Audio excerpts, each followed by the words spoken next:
한민족의 비전이라는 주제 세 번째 시간입니다. 제가 이제 이 그 시리즈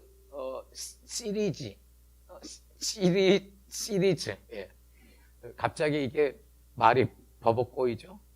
이게 말에 코로나 바이러스가 꼈나? 이 시리즈 설교 아니 이 생방송이야 이게 지금. 이 시리즈 설교 이제 세 번째 시간인데요. 그 첫째 주에 그 노아의 세 아들, 이게 이 노아의 세 아들이 이제 출생순으로 얘기하면 첫째가 누구죠? 야벳입니다. 둘째가 함, 그리고 셈이 막내입니다. 야벳, 함, 셈 이렇게 이제 출생 순서로 돼 있는데 그 첫째 주에 나눴던 메시지는 이 홍수 심판 후에 노아가 포도주를 마시고 자기 그 장막 안에서 벌거벗고 이제 잠이 들어버렸습니다. 그리고 둘째 아들 함이 이제 그것을 보고 이렇게 아버지를 막 조롱하는 그런 자세로 밖에 나와서 이제 두 형제들에게 고자질을 했고, 그 얘기를 듣고 이 두 형제들이 그 함과는 정반대로 아버지를 이렇게 존중하는 마음으로 아버지의 겉옷을 가지고 어깨에 메고 뒷걸음질 쳐 들어가서 아버지 그 벌거벗은 모습을 자신들이 보지 않기 위해서 뒷걸음질 쳐 들어가서 그 아버지의 그 수치를 이렇게 가려드렸어요. 그리고 이 일을 그 이끌었던 사람이 막내였던 셈이 이것의 핵심적인 사람이었고, 야벳이 이제 이걸 같이 따라한 거예요. 그래서 이제 노아가 술에서 깬 후에 이 세 아들들이 행한 일을 알고 이제 노아가 성령의 감동 속에 각각 이제 예언을 하기 시작하죠. 제일 첫 번째 예언은 그 아버지의 그 벌거벗은 모습을 조롱하는 자세로 이렇게 두 형제들에게 고자질했던 그 함의 아들인 가나안에 대한 예언이었습니다. 그 가나안에 대해서는 세 번에 걸쳐서 이제 저주의 예언이 선포됩니다. 형제들의 종이 되기를 원한다. 형제들의 종들의 종이 되기를 원한다. 세 번에 걸쳐서 이 함이 아니고 함의 아들인 가나안에 대해서 이제 저주가 선포됐습니다. 그리고 그 출생순으로 볼 때 이제 첫째 아들인 야벳을 향해서는 한 번의 축복이 선포됐어요. 그 축복의 내용이 뭐냐면 하나님이 야벳을 창대케 해주십시오라는 거예요. 하나님이 야벳을 창대케 해주십시오. 그래서 여러분들 이거 자세히 우리가 이 역사를 이렇게 대강 살펴보면요, 이 야벳은 이제 우리가 잘 아는 것처럼 이제 백인들의 조상입니다. 백인들의 조상인데, 이 예언대로 이 야벳의 후손들은 유럽, 또 북미, 남미 이렇게 해서 이제 그 백인들이 이렇게 퍼져갔는데, 주로 이 역사를 보면 이 야벳의 후손들을 중심으로 해서 그들의 언어, 지금 영어가 전 세계에서 가장 많이 사용되고 있는 공용어입니다. 그리고 이제 두 번째로 많이 사용되고 있는 언어가 제가 알기로 스페인어예요. 이 언어들이 전부 야벳 계통의 사람들이 사용하는 언어들이에요. 그리고 이렇게 보면 어떤 문화라든지 어떤 새로운 그 유행이라든지 뭐 노래도 그렇고 영화도 그렇고 이런 것들이 거의 대부분 역사를 보면요, 이 야벳 계통의 것들이 전 세계로 확산이 됐어요. 심지어는 그 영적인 것들도요, 뭐 우리 아시아권에서 일어났던 어떤 영적인 운동이라든지 뭐 아프리카에서 일어났던 어떤 영적인 붐이라든지 이런 것들은 어떤 전 세계적으로 이렇게 잘 알려지지가 않았어요. 근데 미국이나 영국이나 캐나다나 이런 쪽에서 일어난 어떤 영적인 부흥들은 부흥이 일어나자마자 전 세계가 그 부흥의 소식을 같이 들어요. 그러니까 이게 진짜 그 노아가 이 야벳에게 예언한 것처럼 하나님이 야벳을 창대케 해주십시오 이렇게 예언한 것처럼 역사를 통해서 이 야벳의 후손들의 어떤 문화와 언어와 어떤 그런 것들이 전 세계에 이렇게 파급 효과를 갖는 것을 우리가 이제 보고 있습니다. 자, 야벳에게는 그 노아가 그렇게 이제 축복을 했고요. 막내인 이 셈이 사실은 아버지의 벌거벗은 모습을 가려드리는 데 있어서 제일 앞장섰던 사람입니다. 이 셈에 대해서는 두 번에 걸쳐서 이제 축복의 예언이 선포됐는데 하나는 뭐냐면 9장 26절에 나온 것처럼 셈의 하나님 여호와를 찬송하려다. 이건 굉장한 선언입니다. 여기 성경에 보면 이 노아의 예언에 비추어 보면 하나님은 야벳의 하나님도 아니고 가나안의 하나님도 아니고 유일하게 셈의 하나님 여호와를 찬송하리라 이렇게 노래하고 있어요. 그 셈의 하나님 여호와 이 표현 자체는 우리가 오늘 우리 신앙생활하는 사람들에게는 이제 익숙한 표현일 수 있지만요, 사실은 이건 어마어마한 선언입니다. 셈의 하나님 여호와를 찬송하리라. 이것이 이제 셈에게 선포됐던 첫 번째 그 예언이고 축복의 예언이고 두 번째 예언은 창세기 9장 27절에 셈의 장막에 거하게 하시고 이 부분이에요. 제가 그 설명드린 것처럼 첫 번째 시간에 설명드린 것처럼 이 셈의 장막에 거하는 주체는 야벳이 아니고 그 하나님이 주체입니다. 하나님이 야벳을 창대케 하시고 그 하나님께서 셈의 장막에 거하신다는 거예요. 그래서 이 셈에게는 갑절의 축복, 두 번의 축복이 선포됐고 이 사건을 기점으로 해서 출생 순서로 보면 제일 막내였던 셈이 하나님의 영적인 반열 속에서는 장자가 돼버리는 거예요. 그래서 그 이후에 이제 성경에 보면 이 노아의 세 아들들을 얘기할 땐 거의 대부분 셈과 함과 야벳 이 순서로 됩니다.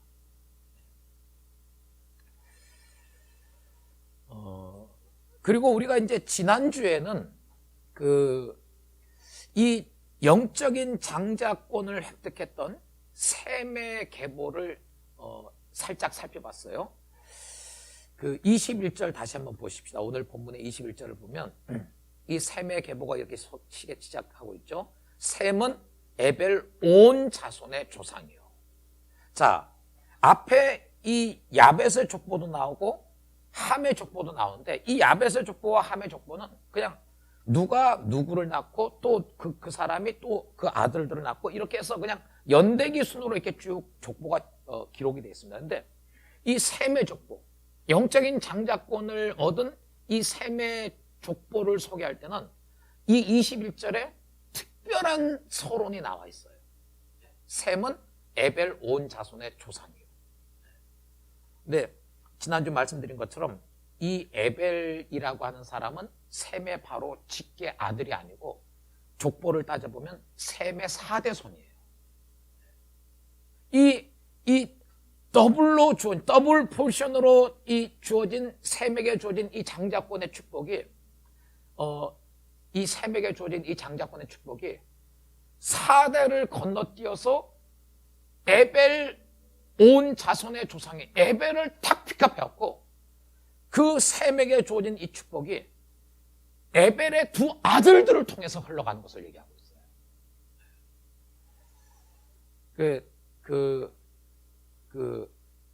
칼빈이 설명한 것처럼 이 표현은요, 이 셈에게 선포됐던 이 축복이 셈의 모든 후손들에게 자동적으로 이어진다는 것이 아니고 셈에게 선포됐던 이 2배의 축복이 4대를 건너뛰어서 에벨의 두 아들들을 통해서 흘러간다. 그것을 강조하기 위한 특별한 서론이에요. 그리고 우리가 이제 지난주에 살펴본 것처럼 이 에벨에게 몇 명의 아들이 있었습니까? 2명의 아들이 있었어요. 2명의 아들이 있었는데 첫째 아들이 멜렉입니다. 멜렉의 이름의 뜻은 divide, 나누어진다는 뜻이에요. 왜냐하면 멜렉 당시에 이 다음 장에 나오는 창세기 11장에 나온 바벨탑 사건이 일어난 거예요. 그래서 전 세계적으로 사람들이 이제 언어대로 이렇게 흩어지게 된 사건이 있었기 때문에 그 첫째 아들의 이름이 멜렉입니다. 그리고 우리가 지난주 살펴봤던 것처럼 이 벨렉의 계보를 쭉 추적해 나갈 때 누가 등장합니까? 바로 믿음의 조상인 아브라함이 등장해요. 어마어마한 계보입니다. 이 벨렉의 후손 가운데서 아브라함이 등장하고, 우리가 잘 아는 것처럼 이 아브라함은 믿음의 조상일 뿐더러 혈통적으로 보면 지금 하나님의 백성, 하나님의 장자라고 불리우는 모든 유대인들의 조상입니다. 모든 이스라엘 사람들이, 유대인들이 아브라함의 혈통적인 후손 아닙니까? 그리고 그 아브라함의 후손 가운데서 다윗 왕이 등장했고, 그리고 다윗의 혈통적인 후손 가운데서 다윗의 자손이라고 불리우는 메시아 예수님이 오신 거예요. 그러니까 이 족보가 어마어마한 족보입니다. 이 영적인 장자권이 주어진 셈에게 주어진 이 축복이 에벨의 두 아들들을 통해서 흘러갔는데, 첫째 아들이 벨렉이고 이 벨렉을 통해서 아브라함이 나타나고, 아브라함의 혈통 중에서 다윗이 등장하고 다윗의 자손으로 예수 그리스도께서 오신 거예요. 그러니까 이 계보는 어마어마한 계보죠. 오늘 우리가 이제 나누기 원하는 것은 이 에벨의 이제 둘째 아들. 자, 둘째 아들의 이름이 뭡니까? 욕단입니다. 이 욕단이 누구냐? 욕단의 후손은 어떤 사람들이냐? 이것을 이제 우리가 살펴보려고 합니다. 자, 25절부터 한번 보십시다. 25절부터. 에벨은 두 아들을 낳고 하나의 이름을 벨렉이라 했으니 그때 세상이 나뉘었으며, 벨렉의 아우의 이름은 욕단이며. 자, 이제 이 셈에게 주어진 이 더블 포션, 두 배의 축복, 이 엄청난 하나님의 영적인 축복이 에벨의 두 아들들에게 이제 흘러갑니다. 하나는 벨렉이고 하나는 욕단이에요. 자, 오늘 이제 욕단의 후손을 이렇게 추적하겠습니다. 자, 26절 보겠습니다. 제가 읽겠습니다. 욕단은 알모닥과 셀렙과 하살마웻과 예라와 하도람과 우살과 디글라와 오빌과 아비마엘과 스바와 오빌과 하윌라와 요밥을 낳았으니. 자, 성경 잠깐 가려보세요. 성경 잠깐 덮고, 욕단이 몇 명의 아들을 낳았습니까? 모르죠. 몇 명? 어떻게 알았어? 야, 이거 지금 성경 보면서 이 숫자만 셌나 보지? 다 알고 있어? 아, 그래. 역시 강남 천국의 담임 목사답다. 자, 이 욕단이 13명의 아들을 낳았어요. 알모닷, 셀렙, 하살마웻, 예라, 하도람, 우살, 디글라, 오발,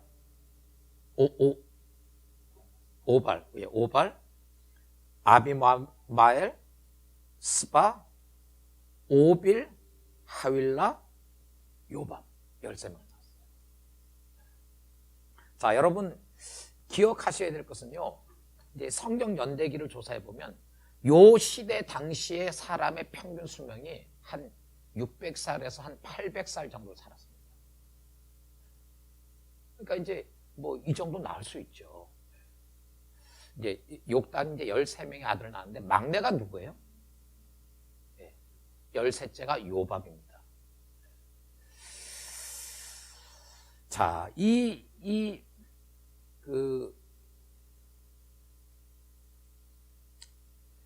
요밥이라고 하는 사람이 굉장히 흥미로운 사람입니다. 막내가 이제 요밥인데, 성경학자들은요, 이 요밥을 누구라고 추정을 하냐면, 여러분 그 성경 가운데서 하나님의 허락하에 사탄으로부터 아주 극심한 공격을 받아서 인내의 사람으로 알려진 사람이 누구죠? 욥이에요. 성경학자들은 이 욕단의 13명의 아들 중에서 막내인, 이게 이제 출생 순서대로 기록됐다고 한다면 요밥은 이제 13째 아들, 막내가 되는 것이죠. 이 요밥을 성경학자들은 욥이라고 추정합니다. 왜 그러냐 하면요, 우리가 성경에서 욥기에서 보는 것처럼 이 욥이라는 사람은 하나님을 아주 그냥 뭐 보통 경외한 게 아니고 지극하게 경외했던 사람 아닙니까?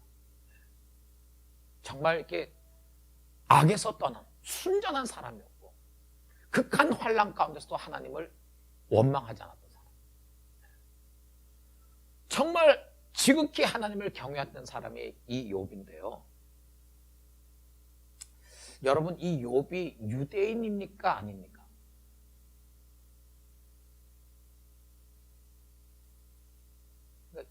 유대인이냐 아니냐, 이 얘기는 욥이 아브라함의 후손이냐 아니냐 이런 거예요.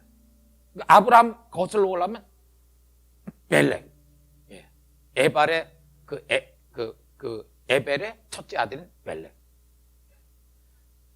이 욥이 아브라함의 후손이냐 아니냐? 아니에요. 아브라함의 혈통이 아닙니다. 욥기 1장에 보면 이 욥을 가리켜서 우스 땅에 살았던 사람이라 이렇게 표현하고 있습니다. 근데 우스 땅이 어디냐 하면요, 여러분 모세가 이집트 감독을 쳐서 죽이고 살인자가 돼서 도피했던 광야가 어디입니까? 미디안 광야예요. 이 욥이 살았던 우스라고 하는 지역이 미디안 광야 근처에 지금 현재 북부 아라비아 지역이라고 얘기합니다. 그러니까 무슨 얘기냐면, 지금 우리가 보통 생각하는 유대인들이 살았던 가나안 땅이 아닌 거예요. 그러니까 당연히 욥은 유대인이 아닙니다. 유대인이 아니에요. 아브라함의 후손이 아니에요. 그런데도 성경에 나오는 어떤 유대인들 이상으로 정말 하나님을 지극히 경외하지 않습니다.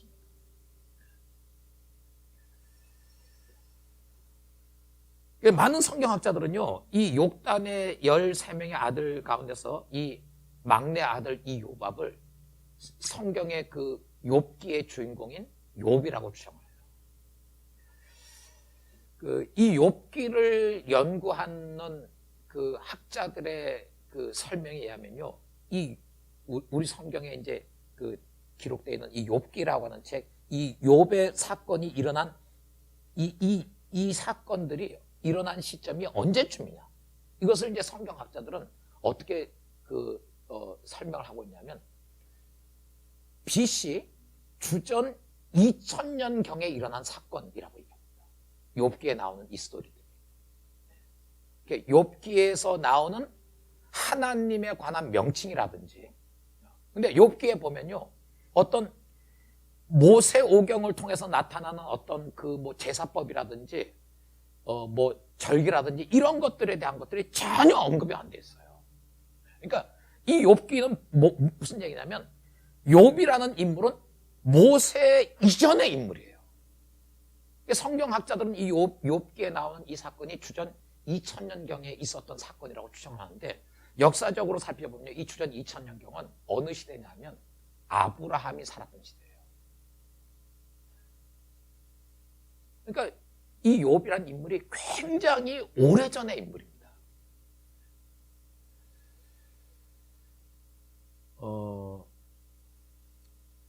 그 당시에 우리 성경에서 아는 것처럼 아브라함도 갈대아 우르에서, 수메르 사람들이 살고 있는 그 갈대아 우르에서 태양신과 달신을 숭배하던 그 지역에서 하나님께서 아브라함을 불러내셨잖아요. 우상 숭배의 그 지역에서 하나님께서 아브라함을 불러내셔서 가나안으로 이끌어 가셔서 아브라함을 믿음의 조상으로 세우시고 이 하나님을 경외하는 유대인들이 이제 나타나게 됐죠. 근데 그 같은 시대에 욥이라는 사람이 있었다는 거예요. 아브라함의 혈통과는 전혀 관계없는 욥이라는 사람이 있었다는 거예요. 근데 욥기에 나온 것처럼 이 사람은 지극히 하나님을 경외하는 사람. 도대체 이 사람이 누구냐? 유대인의 혈통이 아닌데, 아브라함의 혈통이 아닌데 이 하나님을 지극히 경외했다. 그리고 성경학자들의 연구에는 주전 2000년경쯤에 살았던 이 인물이 누구냐? 성경학자들은 이 욕단의 아들 가운데 막내로 나오는 이 요밥이 욥일 거라고 추정을 해요.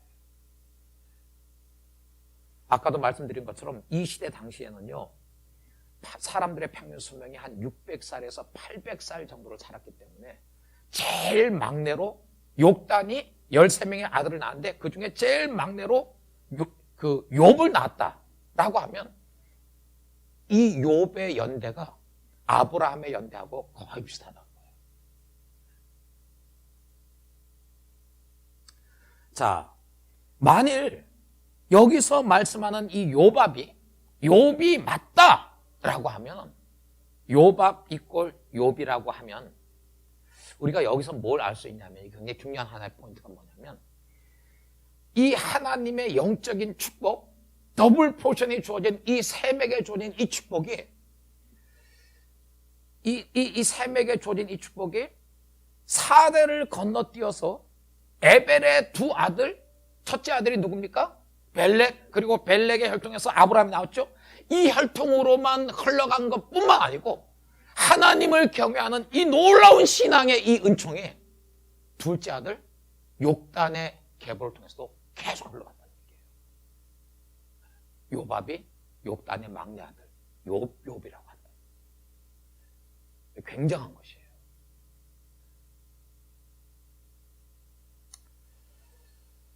자, 그러면 이제 구체적으로 오늘 이 성경에서 이 욕단은 누구고 욕단의 후손은 도대체 누구냐?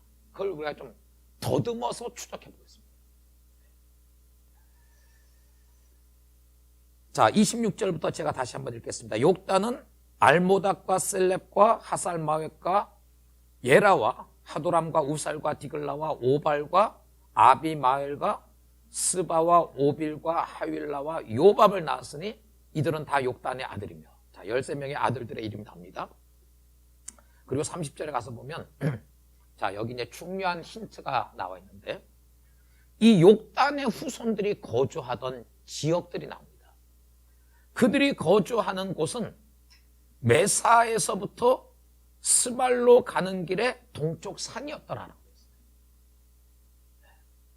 자, 이 욕단의 아들들 13명의 이름들을 소개한 후에 30절에 보면 이 욕단과 욕단의 후손들이 거주하던 지역이 나오는데, 그들이 거주하는 곳은 메사에서부터 스발로 가는 길의 동쪽 산이었더라.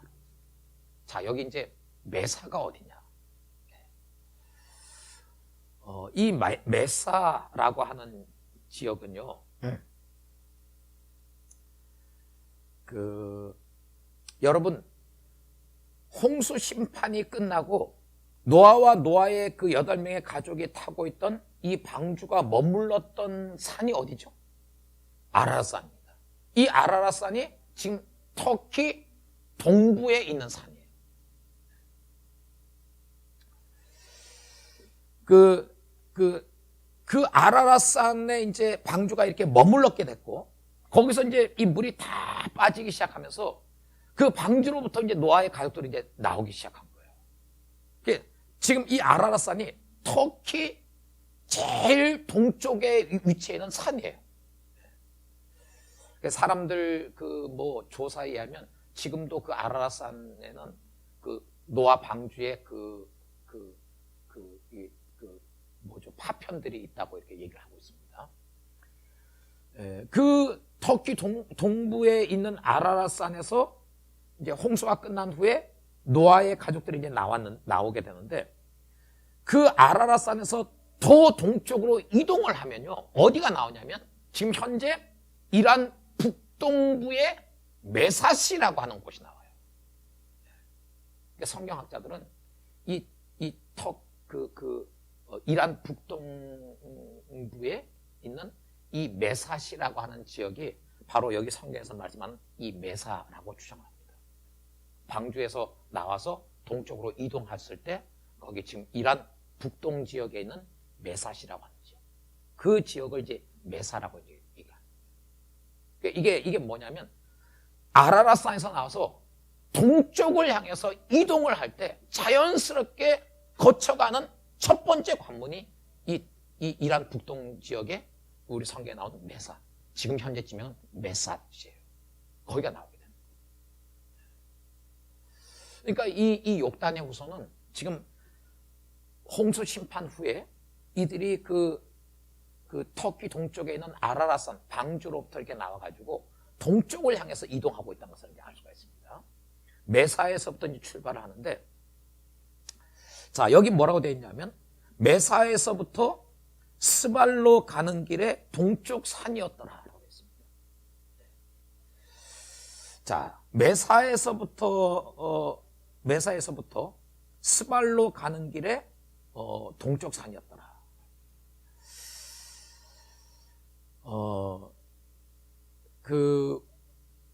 우선 여기 이제 동쪽 산에 대해서 좀 먼저 설명을 드리겠습니다. 이 동쪽 산이었더라라고 되어 있는데, 이 동쪽 산이라고 하는 우리말 성경의 이 표현이요, 히브리어 성경에 보면 하르 하 케뎀이라고 되어 있습니다. 하르 하 케뎀, 이게 이제 우리 성경에는 동쪽 산 이렇게 이제 번역된 단어인데요.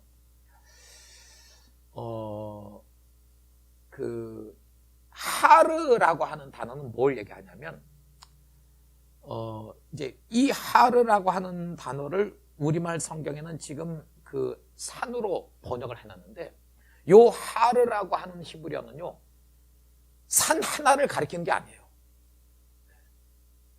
그 영어로 말하면 a mountain, 하나의 산을 가리키는 게 아니고, 여기 하르 하 케뎀이라고 할 때 이 하르라는 단어는 산들이 계속 줄지어 있는 곳, 다시 말해서 산악지역 혹은 산맥을 얘기하는 거예요. 그리고 하르, 이게 산맥이에요. 그리고 하는 이제 영어로 하면 더 정관사입니다. 그리고 케뎀은 동쪽을 가리켜요.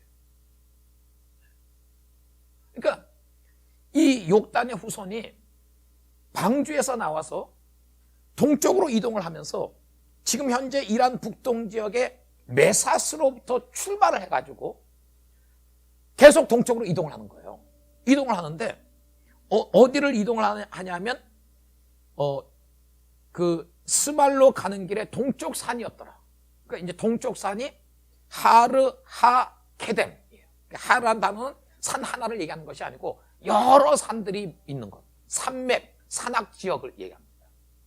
그리고 케뎀은 동쪽을 가리켜요. 그러니까 동쪽에 있는 산악지대로 이동을 했다는 거예요. 자, 여러분, 터키 동쪽에, 터키 거의 지금 국경 쪽에 이제 위치해 있는, 동쪽 끝에 국경 쪽에 위치해 있는 그 산이 이제 아라랏산입니다. 거기에 이제 방주가 걸쳐졌고, 홍수가 끝난 다음에 노아의 가족들이 그 방주로부터 나왔죠. 나와가지고 욕단과 욕단의 후손은 이걸 보면 동쪽으로 이동하기 시작한 거예요. 나중에 기회가 되면 제가 설명을 드리겠습니다만, 욕단의 형이 누구예요? 벨렉이죠. 예. 그리고 벨렉의 후손이 이제 아브라함이 나오고, 이 벨렉의 후손들은요, 방주에서 나와서 서쪽으로 이동하기 시작했어요. 그 서쪽으로 이동을 할 때 거기서 나온 것이 어디냐면 시날 땅이에요. 바벨탑 사건이 일어난 곳이에요.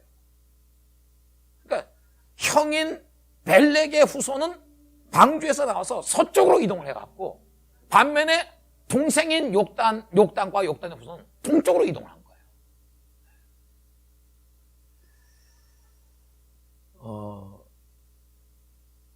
거예요. 지나가는 길에 잠깐 설명을 드리면요, 창세기 11장 1절 2절 한번 보십시다. 창세기 11장 1절 2절을 보면 자, 이렇게 기록되어 있죠. 온 땅의 언어가 하나요, 말이 하나였더라.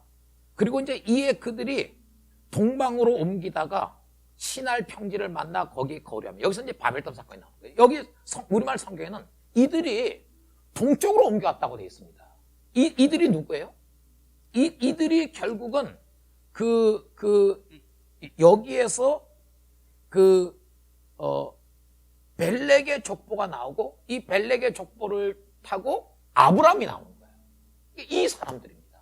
이 사람들은 방주에서 나와서, 근데 우리말 성경에는 지금 2절에 이에 그들이 동방으로 옮기다가 신할 평지를 만나서 거기 거류했다 이렇게 되어 있는데, 이거는 지금 성경 번역이요,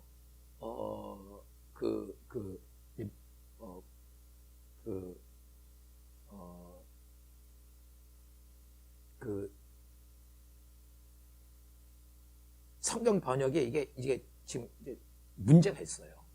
이게 뭐냐면, 히브리어 원래 의미는 뭐냐면, 동쪽으로 움직였다가 아니고 동쪽에서부터 움직였다는 거예요. 그러니까 동쪽에서부터 움직였다는 것은 이건 무슨 얘기예요? 서쪽으로 갔다는 거예요.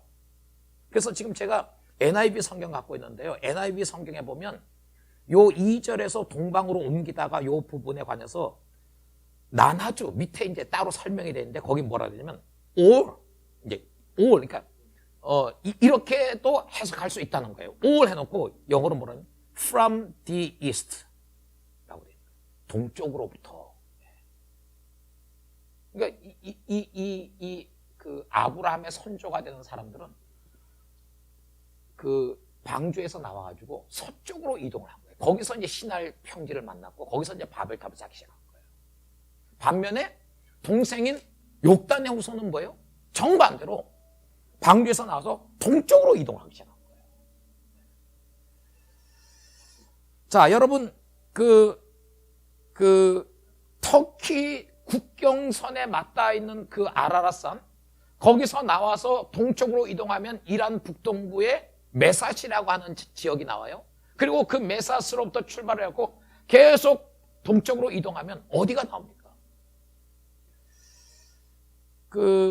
이제 그 메삿으로부터 동쪽으로 이동을 하면요, 제일 먼저 나오는 산악 지역이 어디냐면 파미르 고원이 나옵니다. 그러니까 파미르 고원은 지금 현재 그 중앙아시아 지역이죠. 중앙아시아 그 타지키스탄이라는 나라가 있지 않습니까? 그 나라 지역에 있는 산맥이에요. 그러니까 이란 북동부의 메삿에서 동쪽으로 가다 보면 그 파미르 공원이 나옵니다. 그리고 파미르 공원에서 더 동쪽으로 가다 보면 텐산 산맥, 한자로 천산 산맥이라고 하는 텐산 산맥이 나와요. 이 텐산 산맥은 지금 키르기스탄, 우즈베키스탄, 카자흐스탄, 그리고 중국 서쪽 지역이죠. 중국 신장 지역, 여기에 걸쳐져 있는 이 산맥이 텐산 산맥이에요. 그리고 그 텐산 산맥에서 북동쪽으로 쭉 가다 보면 거기에 나오는 산맥이 알타이 산맥입니다. 이 알타이 산맥은 지금 카자흐스탄하고 어디로 연결되냐면 시베리아로 연결돼요. 그래서 이러한 것들을 추정을 해볼 때, 자, 30절에 욕단과 욕단의 후손들이 거주하는 곳이 나왔죠. 그들이 거주하는 곳은 메사에서부터 스발로 가는 길의 동쪽 산이었더라. 그러니까 이들이 계속해서 동쪽으로 산을 넘고 산맥을 넘고 해갖고 동쪽으로 이주하기 시작한 거예요. 그래서 이들이 파미르 고원을 넘고 텐산 산맥을 넘고 그리고 알타이 산맥을 넘고 가다 보면 거기 어디 나오냐면 시베리아가 나오는 거예요. 그래서 이 성경학자들은 이 스발이라고 하는 지명이 오늘날의 시베리아를 가리킨다, 이렇게 설명합니다. 이 스발이라고 하는 단어가 히브리어는 세파르 이렇게 발음돼요. 그 그러니까 그 파미르 고원, 텐산 산맥, 그리고 알타이 산맥, 이게 전부 같이 그 시베리아하고 이제 연결되는 지역인 거예요. 그리고 여기서 이제 우리가 또 한 가지 추정해 볼 수 있는 것은 뭐냐면요, 그들이 거주하는 것은 메사에서부터 스발로 가는 길의 동쪽 산이었더라. 이 동쪽 산이라는 단어가 히브리어로 하르 하케뎀입니다. 하르 하케뎀. 하르는 이제 산들이 계속 이어지는 곳, 산맥, 산악지 지역을 가리키고, 하르 하는 이제 정관사고, 케뎀은 동쪽이에요. 근데 히브리에서 이 케뎀이라는 단어가 동쪽이라는 단어의 분명인데, 특별히 이 케뎀이라는 단어가 나올 때는요, 이것이 동쪽이라는 방향을 지칭할 뿐더러 그 동쪽이라는 방향의 그 끝을 얘기하는 거예요. 그러니까 동쪽이 처음 시작된 곳. 우리식의 표현으로 하면 극동, far east, 극동이라는 거예요. 그래서 이 욕단의 후손들이 동쪽으로 산악 지역을 통해서 이동하면서 시베리아 그쪽 지역으로 해서 이동을 하면서 동쪽으로 계속 이동하는데 어디까지 갔다고 추정할 수 있어요? 극동까지 갔다는 거예요. 이 동쪽의 끝에 있는 곳이 어디예요? 이게 아시아 끝에 지금 이 대륙 끝에 딱 달라붙어 있는 한반도.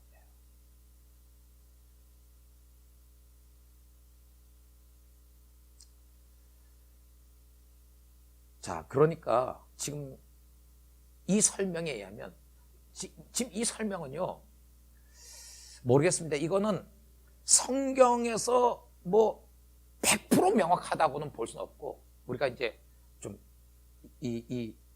어떤 그 지형학적인 것들을 이렇게 추정을 해가지고 좀 설명하는 거예요. 이렇게 이제 보면 5,000년 전부터 이 한반도에 살던 이 한민족은 욕단의 후손이다 라는 추정이 나오게 됩니다.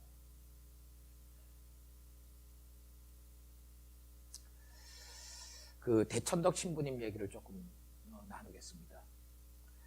대천덕 신부님이 어디서 출생하신지 아세요? 중국 산둥성, 산동성 출신이세요. 아버지가 이제 중국 선교사님이셨으니까 중국에서 출생하셨고, 대신부님은 고등학교 때 평양에서 학교를 다니셨어요. 평양 외국어 학교를 다니셨어요. 그래서 대신부님이 이 동양 문화에 대해서도 굉장히 이렇게 조예가 깊으세요. 근데 대천덕 신부님의 그 책 중에서 뭐 이건 이제 이 책들은 사실 대신부님이 강의한 거를 이렇게 이제 책으로 엮은 것이죠. 우리와 하나님이란 책이 있습니다. 그 책 중에 이게 제목이 뭐로 붙어 있냐면 한국 교회의 토착화라고 하는 제목의 챕터가 있어요. 그 한국 교회의 토착화라는 그 장에서 대천덕 신부님이 얘기한 것을 제가 좀 인용을 해드리겠습니다. 한번 들어보세요. 창세기 1장부터 10장까지의 내용을 보면 우리 동양인들의 배경이 있음을 볼 수 있습니다. 자, 이게 흥미로운 게 대신부님이 이게 강의한 거를 이제 글로 옮기는 걸 텐데 우리 동양인들이라고 표현된 데 있어요. 창세기 1장부터 10장까지의 내용을 보면 우리 동양인들의 배경이 있음을 볼 수 있습니다. 그런데 바벨탑 사건 이후 인류가 나뉘어질 때 일부는 동쪽으로 이동했다고 기록되어 있습니다.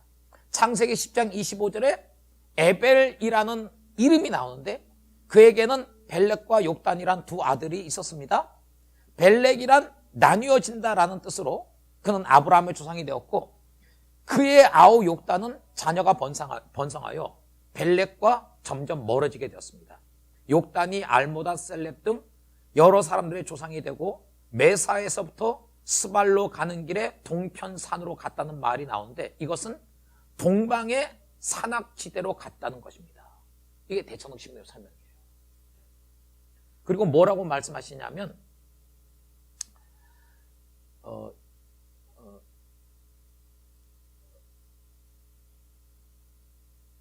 욕단이 알모다 셀렙 등 여러 사람들의 조상이 되고 메사에서부터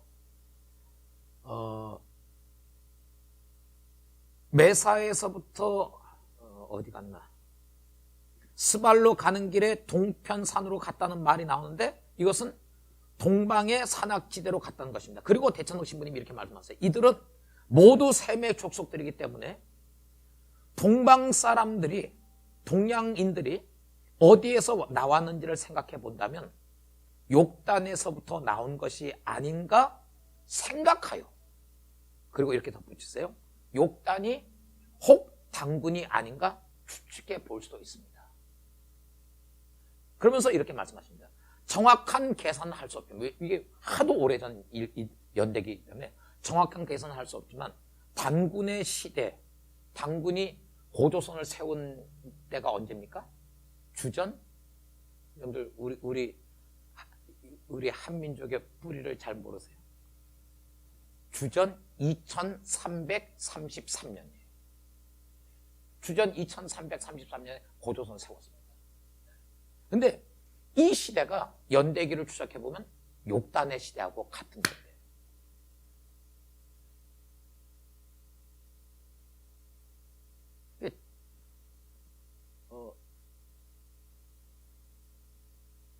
이들은 모두 셈의 족속들이기 때문에 동방 사람들, 이 동양인들이 어디에서 나왔는지를 생각해 본다면 욕단에서부터 나온 것이 아닌가 생각하여 욕단이 혹 당군이 아닌가 추측해 볼 수도 있습니다. 정확한 계산은 할 수 없지만 당군의 시대와 욕단의 시대가 비슷한 연대입니다. 이렇게 말씀하셨어요. 그리고 제가 예수원 식구들한테 얘기 듣기로는 이제 이 한국교회 토착하라는 강의에서는 이렇게 말씀하셨지만 예수원 식구들에게 제가 듣기로는 대천당 신부님 살아계실 때 우리 한국 사람들은 욕단의 후손이라고 단정적으로 말씀하셨습니다.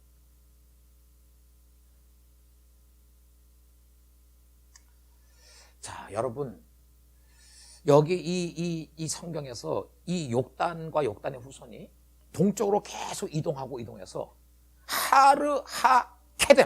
케뎀이라는 단어가 이제 방향으로는 동쪽을 가리키는데 이 케뎀이라고 하는 단어에는 동쪽의 그 끝자락이라는 의미가 있어요.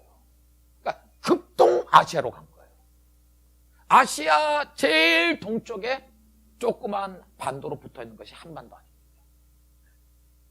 그러니까 이 고조선이 세워진 때하고 욕단의 연대가 일치하고 있다는 거예요. 여러분, 저는 개인적으로 이건 개인적이라기보다는요, 저는 우리 한국 한민족이, 지금 우리 이 설교 주제가 한민족의 비전 아닙니까? 한민족이 욕단의 후손이라고 저는 100% 확신합니다. 근데 우리 한민족이 욕단의 후손이라면 이건 어마어마한 거예요. 왜 그렇습니까? 이 하나님의 장자권, 더블 포션을 받아서 하나님의 그 계보에서 그 장자의 반열에 오른 것이 셈이 아니에요. 셈이잖아요. 원래는 막내였는데. 하나님의 그 반열에 장자가 됐고 그 셈에게 줬던 더블 포션, 갑절의 축복이 셈의 계보를 설명할 때 셈의 족보 중에서 셈의 4대 손인 에벨에게 에벨의 아들들을 통해서 흘러갔다는 거예요. 그리고 첫째 아들이 벨렉이고 그 벨렉의 혈통을 통해서 아브라함이 등장하고 유대인이 등장하고 다윗 왕이 나오고 다윗의 자손이신 예수 그리스도가 오신 거예요. 그러면 우리가 욕단의 후손이라면 이 셈에게 주어진 이 장자의 특별한 축복이 에벨의 두 아들들에게 그대로 흘러갔다는 것인데 첫째 아들은 벨렉이고 벨렉을 통해서 아브라함이 나오고 유대인이 나오고 다윗이 나오고 메시아 예수 그리스도께서 오신 거예요. 그러면 이 욕단, 우리가 만일 욕단의 후손이라고 하면 이거는 어마어마한 거예요.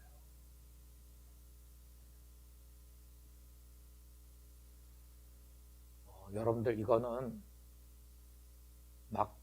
이게 좀 막 흥분하셔야 돼요. 막 약 먹은 것처럼 막 흥분하셔야 되는 사건이에요.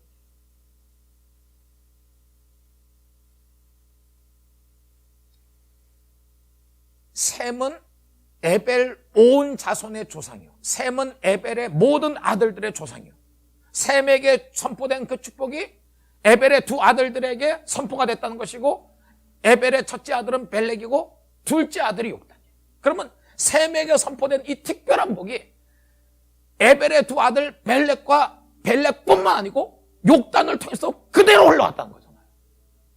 이 벨렉의 후손에서 아브라함이 나오고, 아브라함이 유대인의 조상이 되고, 거기서 다윗 왕이 나오고, 거기서 메시아 예수 그리스도가 오신 거예요.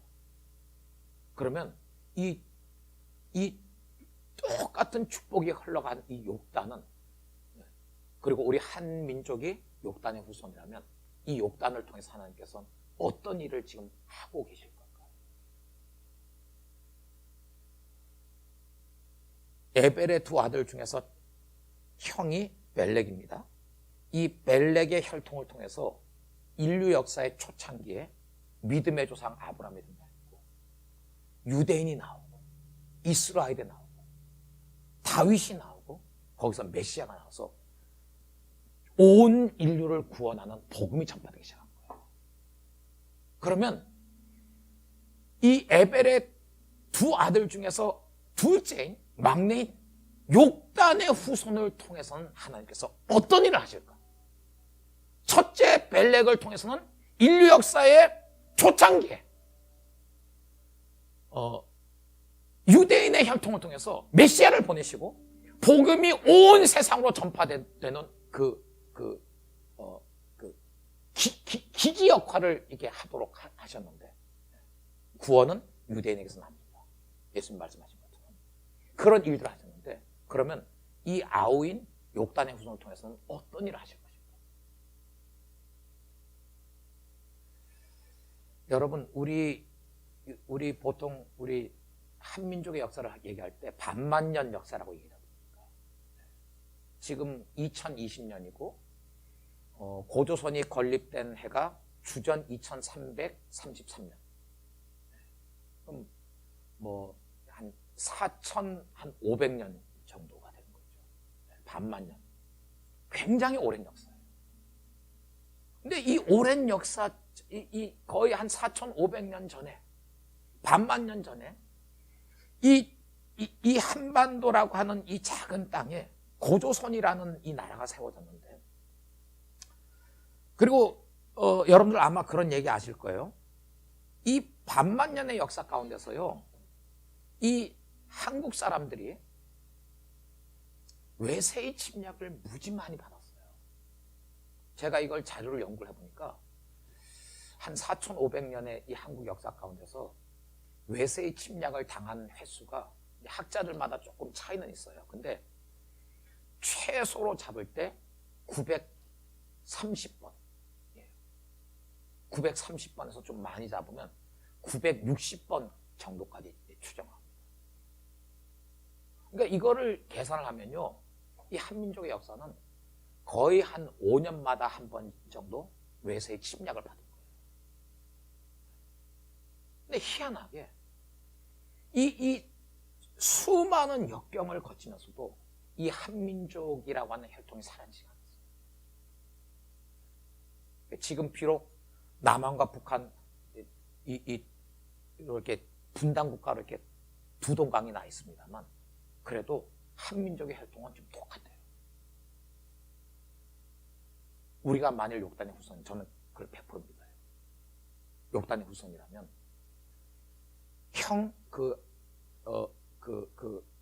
셈은 에벨 모든 아들들의 조상이라고 할 때, 에벨의 첫째 아들 벨렉을 통해서 아브라함이 나왔고, 아브라함의 혈통에서 유대인이 나오고, 다윗이 나오고, 메시아 예수 그리스도가 나오고, 복음이 거기서 시작됐어요.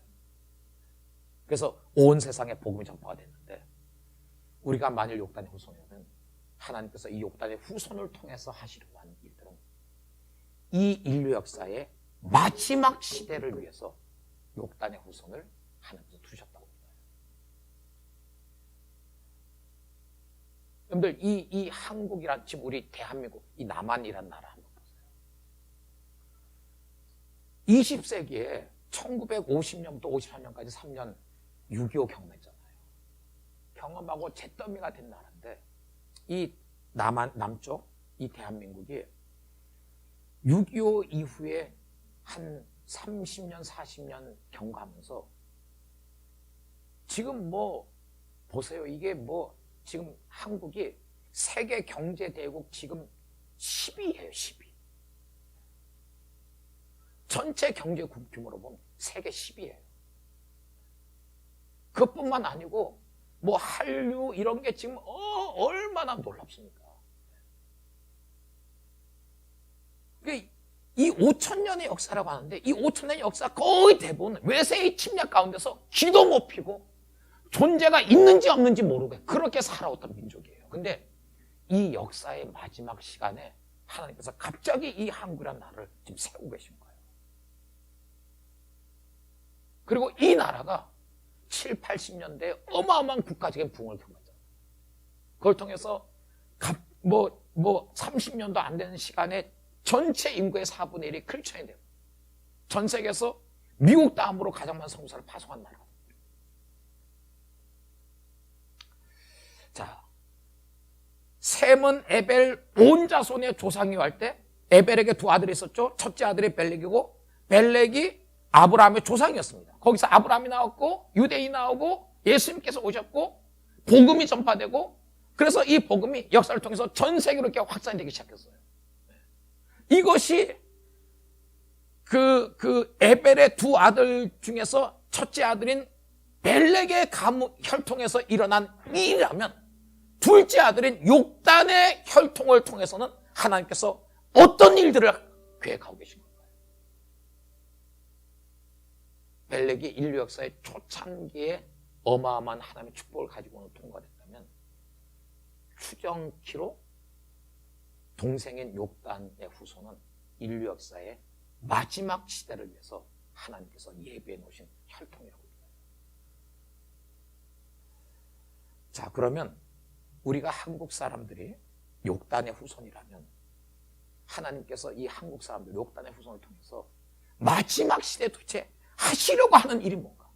무엇을 위해서 5,000년에 가까운 이 길고 긴 세월에 이 한반도라는 조그만 땅에 하나님께서 이 욕단의 후손을 두셨는가 하는 거예요. 수많은 외세의 침략을 받으면서도 사라지지 않는 민족으로 이 민족을 두셨는가 하는 거예요. 마지막 때 하나님께서 이 욕단의 후손을 통해서 하실 일이 뭔가? 이거를 우리가 살펴보려면 성경에서 마지막 시대에 하나님께서 행하시려고 하는 일들, 하나님께서 마지막 때에 행하시려고 하는 일들을 이 모든 여러 가지 역사들이 있겠죠. 근데 하나님께서 마지막 때 하시려고 하는 이 모든 역사들을 관통하는, 뚫어내는 가장 중요한 핵심 가치가 뭔가? 이걸 우리가 살펴보면 돼요. 그러면 욕단의 후손을 통해서 하나님께서 하실 일이 짐작이 될 수가 있는 거죠. 여러분들 마지막 때의 가장 중요한 코드가 뭘까요?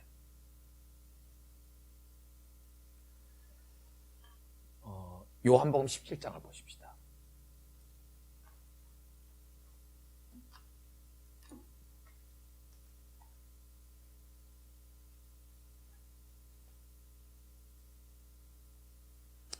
요한복음 17장 보면 예수님께서 제자들을 떠나시기 전에 이제 마지막으로 그 대제사장적인 위치에서 예수님께서 기도하셨던 기도입니다. 근데 이 기도가 크게 보면 이제 세 파트로 나눠져요. 그래서 1절부터 5절까지 보면 지금 제가 가지고 있는 NIV 성경에는요 1절부터 5절까지 제목이 타이틀이 뭐라고 되냐면 Jesus prays to be glorified. 예수님께서 자신의 영광을 위해서 기도하셨다 이렇게 됐어요. 그러니까 1절부터 5절까지는 예수님께서 자신을 위해서 기도하신 거예요. 그리고 두 번째 파트가 6절부터 19절까지예요. 6절부터 19절까지인데 지금 제가 가지고 있는 성경에는 예수께서 제자들을 위해서 기도하시다. Jesus prays for his disciples 이렇게 되어 있어요. 그날 마지막 6월절 만찬 자리에 모였던 그 제자들을 위한 기도가 이 두 번째 파트의 기도예요. 그리고 이제 세 번째 파트의 기도가 20절부터 26절까지입니다. 20절부터 26절까지 기도인데 여기 제목이 뭐라고 되어 있냐면 Jesus prays for all believers. 모든 믿는 자들을 위해서 기도하신 거예요. 우리가 여기 다 포함되는 기도예요. 그래서 20절에 보면 예수님께서 이 세 번째 파트 기도를 이렇게 시작하십니다. 내가 비온 것은 이 사람들만 위함이에요. 이 사람들은 그 다락방에 모였던 그 제자들을 얘기하는 것이죠. 내가 비온 것은 이 사람들만 위함이 아니요 또 그들의 말로 말미암아 나를 믿는 사람들도 위함이. 그 사도들을 통해서 복음이 전파돼서 오늘 우리까지 왔잖아요. 그러니까 우리 모두가 여기 해당이 되는 기도예요. 이게 굉장히 흥분되고 중요하고 어마어마한 기도인 거예요. 내가 비온 것은 이 사람들만 위함이 아니요 또 그들의 말로 말미암아 나를 믿는 사람들도 위함이니 Jesus prays for all. 예수께서 모든 믿는 자들을 위해서 기도하시다 이렇게 됐어요. 근데 이 기도가 뭐냐면 21절 보세요. 아버지요 아버지께서 내 안에 내가 아버지 안에 있는 것 같이 그들도 모든 믿는 자들이 다 하나가 되어 우리 안에 있게 하사 그래서 그 결과로 세상으로 아버지께서 나를 보내신 것을 믿게 하옵소서. 여러분들 2000년 교회 역사에서 크고 작은 부흥들이 일어났고 그때마다 어마어마한 일들이 일어났지만 아직까지 역사에서 우리는 온 세상이 하나님께서 예수님을 보내신 것을 온 세상이 믿는 것은 보지 못했어요. 근데 주님께서 기도하시기를 우리가 하나가 될 때 아버지께서 나를 보내신 것을 세상이 믿게 된다라고 하셨어요.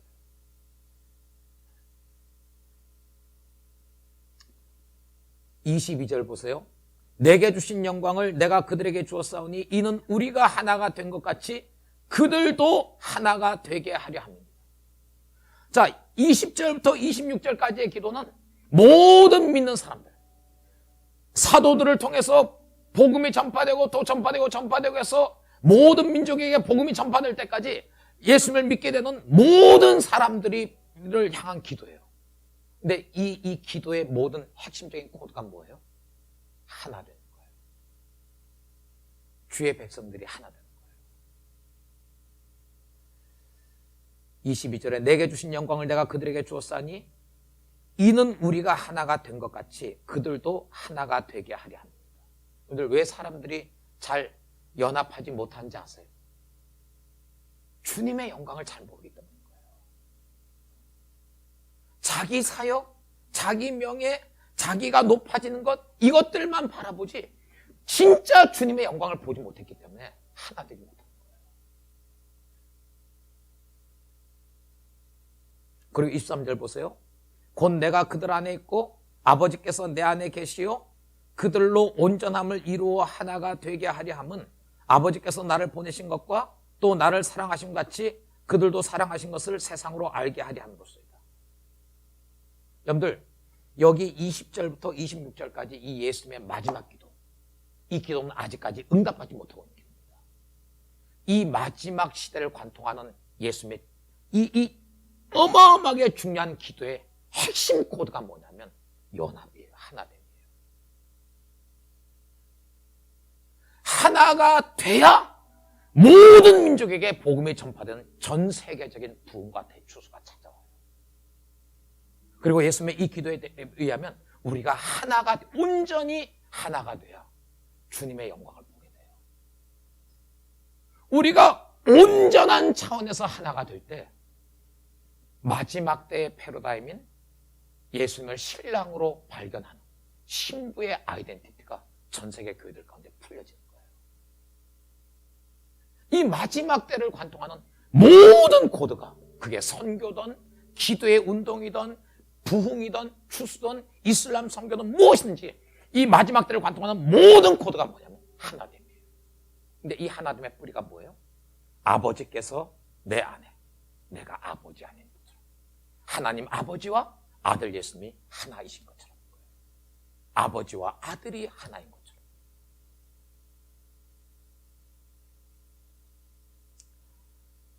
여러분 말라기서 4장 5절 6절 말라기는 구약성경의 마지막 책 아닙니까? 그 구약성경의 마지막 책 마지막 구절들에 보면 이런 말씀이 나오죠. 보라 여호와의 크고 두려운 날이 이르기 전에 이 여호와의 크고 두려운 날은 주님께서 이 땅에 재림하시는 날이에요. 그 날이 어떤 사람에게는 굉장한 기쁨의 날이 되기도 하고 영광의 날이 되기도 하고 어떤 사람에게는 심판의 날이 되기도 하는 것이죠. 보라 여호와의 크고 두려운 날이 이르기 전에 내가 선지자 엘리야를 너에게 보내리니 그래서 그 결과 뭐예요?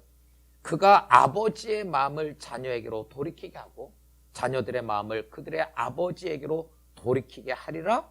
돌이키지 아니하면 두렵건대 내가 와서 저주로 그 땅을 칠까 하노라 하신다. 여러분들, 하나님 아버지와 아들 예수님이 하나이신 것처럼 우리가 하나가 될 때 아버지 세대, 아버지들의 마음이 자녀들에게로 돌이키게 되고 자녀들의 마음이 그들의 아비에게로 돌이키게 됩니다. 아버지 세대와 아들 세대가 연합해서 하나가 될 때 이 마지막 때에 이 예수님께서 예언하셨던 이 마지막 때에 놀라운 사건들이 펼쳐져요. 하나님께서 에벨의 두 아들 중에서 첫째 아들 벨렉을 통해서는 인류 역사의 초창기의 문을 열었어요. 아브라함이 나오게 하셨고 아브라함을 통해서 유대인이 등장하고 거기서 다윗 왕이 등장하고 그 유대인의 혈통 가운데서 메시아 예수 그리스도가 오셔서 이는 구원이 유대인에게서 남이니라. 그 수가성 그 야곱의 우물가에서 사마리아 여자에게 예수님께서 말씀하셨던 그 말씀 아닙니까? 이는 구원이 유대인에게서. 그래서 그 유대인으로부터 시작된 이 구원이 전 세계로 퍼지게 된 거예요.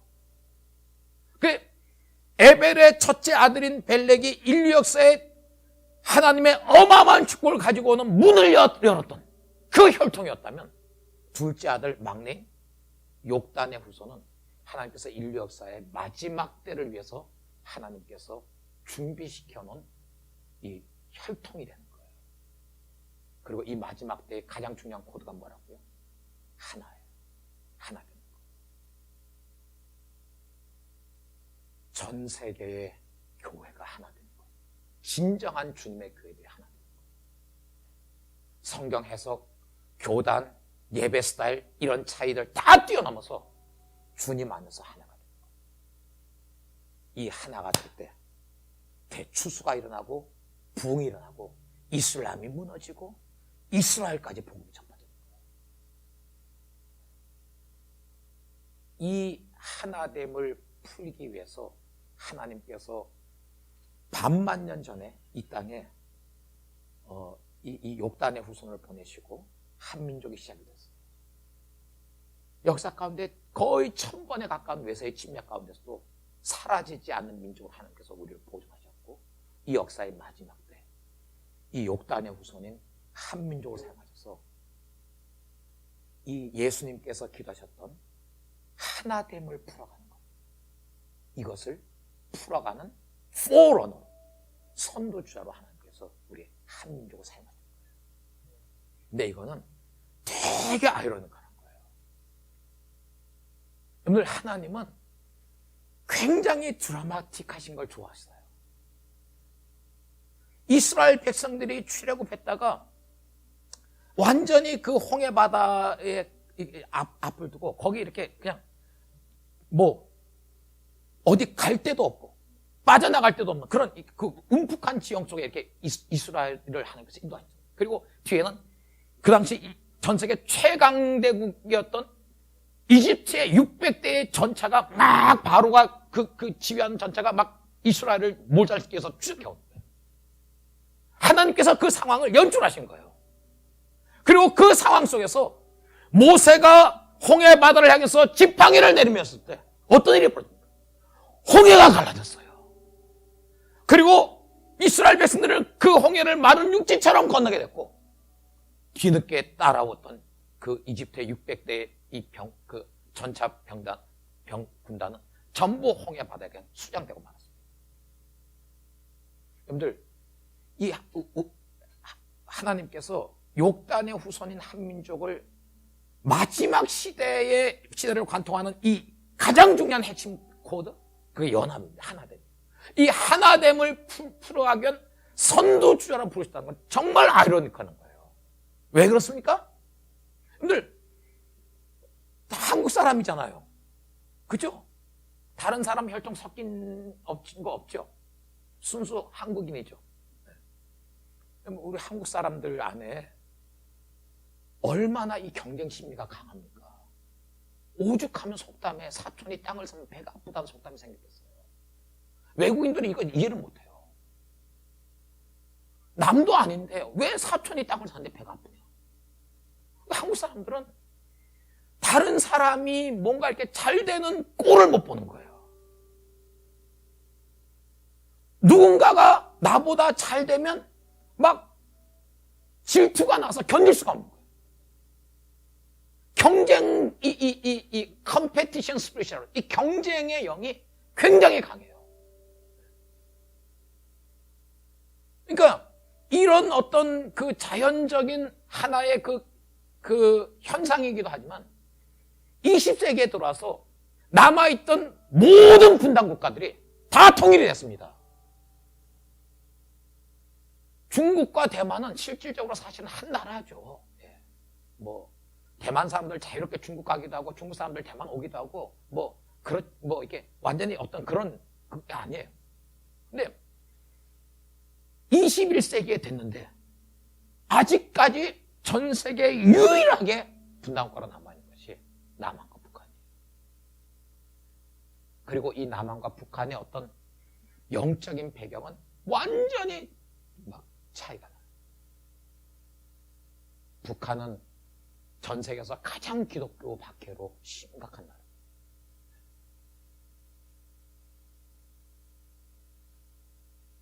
한국 교회만 하더라도 7, 80년대 국가적인 붕이 일어나서 전 세계가 한국 교회를 주목했던 때가 있었습니다. 그런데 그런 가운데서 전 세계 교회들 가운데 한국 교회의 또 하나의 중요한 이미지가 뭐냐면 분열이 심각한 교회, 이 한국 교회였어요. 그런데 하나님께서 이런 한민족을 사용하셨어요. 전 세계에 남아있는 유일한 분단국가인 한민족을 사용하셨어요.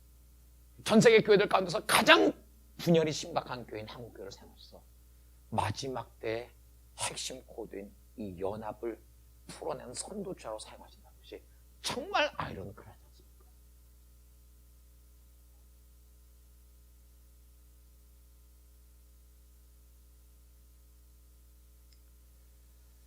한 6년 전쯤에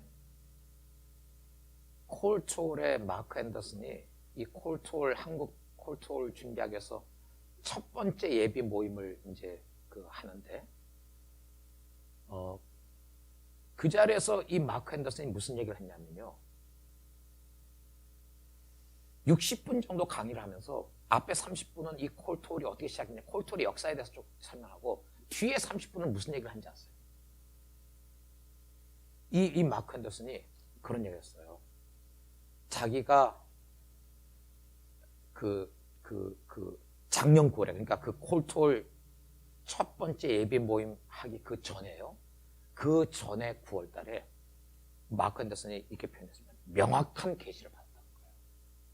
근데 이 명확한 계시가 뭐냐면 말라기서 4장 5절 6절 아비들의 마음을 자녀에게로 돌이키게 하고 자녀들의 마음을 그들의 아비에게로 돌이키게 하는 이 일이 전 세계 교회들 가운데서 한국에서 제일 처음 시작된다.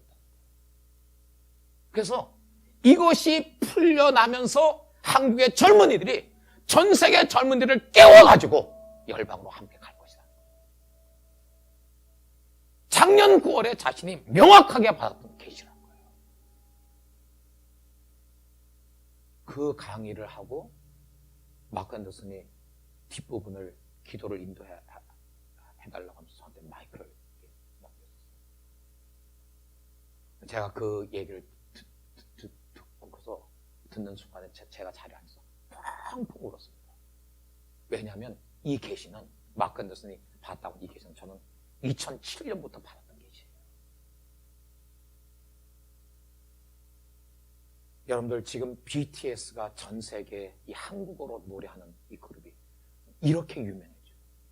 봉준호 한국어로 만든 이 영화가 갑자기 아카데미에서 100년 넘는 역사에 처음으로 아카데미상을 휩쓸었거든요. 이런 일들이 뭐예요?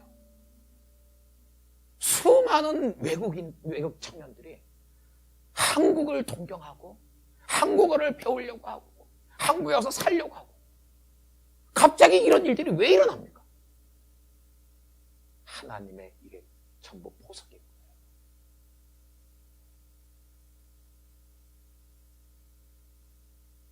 여러분, 우리 한민족은 정말 놀라운 민족이에요. 하나님께서 반드시 사용하실 것입니다. 이스라엘이 아무리 타락하고 패역하고 바벨론 70년으로 포로로 끌려간 그런 시간들이 있었지만 하나님 한 번도 이스라엘을 포기하신 적이 없었어요. 우리 한민족의 역사 가운데 1000번 가까운 외세의 침략을 당했고 과거에 일제의 36년의 식민지 생활을 했잖아요. 6.25 경험하고 300만 명 정도가 죽어버렸어요. 그럼에도 불구하고 그 벨렉의 후손인 아브라함의 후손인 이스라엘을 하나님께서 한 번도 포기하신 적이 없는 것처럼 그 둘째인 욕단의 후손인 이 한민족도 하나님께서 한 번도 포기하신 적이 없다고 저는 믿습니다. 그리고 유대인들을 들어서 결국은 구원이 유대인에서 납니다. 이 일들을 이루신 하나님께서 마지막 시대 이 욕단의 후손을 통해서 마지막 시대의 모든 것들의 핵심적인 코드인 하나됨을 풀어가게 할 거예요. 여기에 하나님의 정말 아이러니컬한 드라마 같은 사건이 있을 거예요. 이 일들이 일어날 것입니다. 우리 함께 기도하십시다.